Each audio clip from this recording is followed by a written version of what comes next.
Britain, 1215. A row kicked off between King John and the barons over money. They rowed the king out to an island in the Thames, and he couldn't come back until he had signed the Magna Carta. The important bit is Clause 39.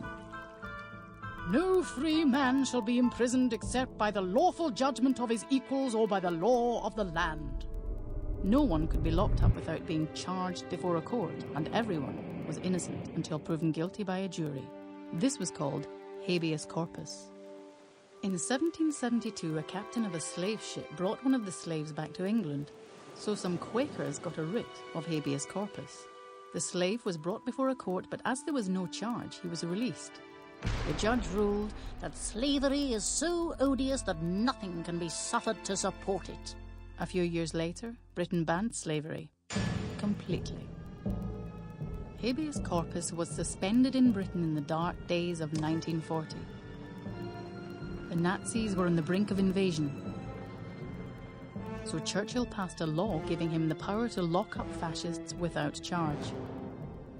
He hated the idea and called this power the foundation of all totalitarian government. When he knew the Germans couldn't invade, Churchill tore up the law and the fascists were released. Lots of other countries do have ID cards, but in most cases they were forced onto the people by authoritarian dictators like Napoleon. ID cards were introduced to Britain during the Second World War.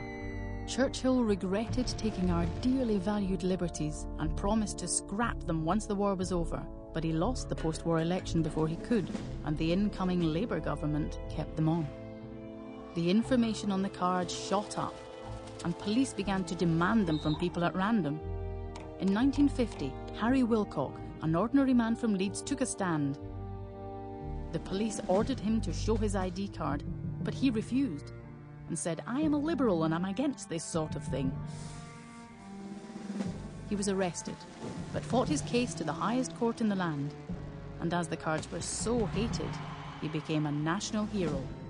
The judge ruled that to demand an ID card from all and sundry has turned law-abiding citizens into law-breakers.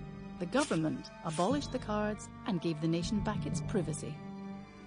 In Rwanda, the Belgian colonial government introduced ID cards to split up the native Tutsi and Hutu tribes by their physical differences.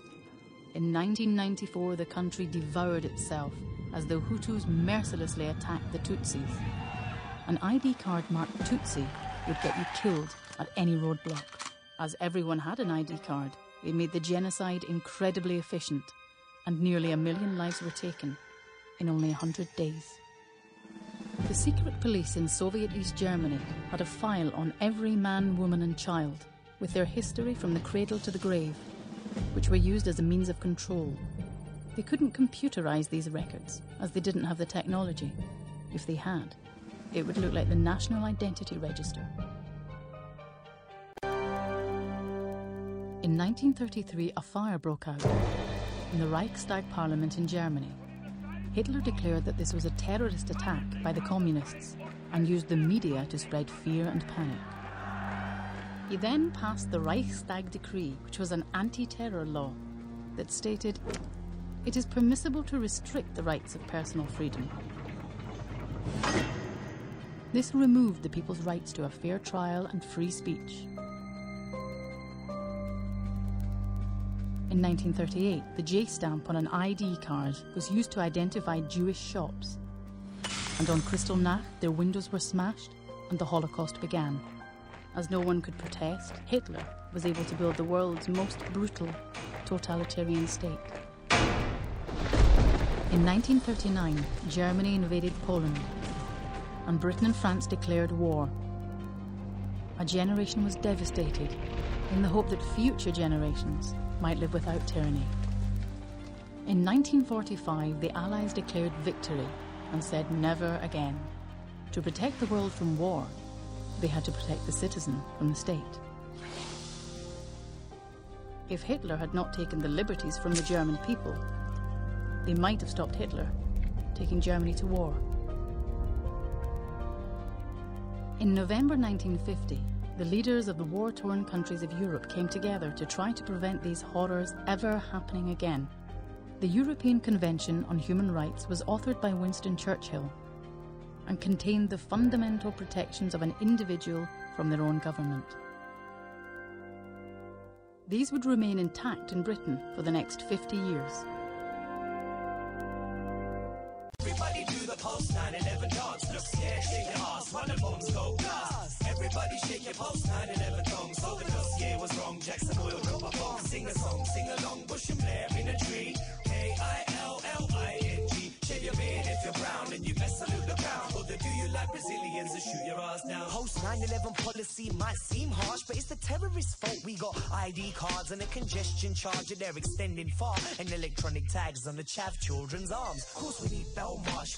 28 days, they're all suspects, so literally be watching your back. I farted and got arrested for a chemical attack. The woman asked me when we told that, you know, the war was going to start, what could we do? She said, shall we write a letter to Tony Blair? And I said, yes, write a letter to Tony Blair, wrap it round a stone and throw it through his window.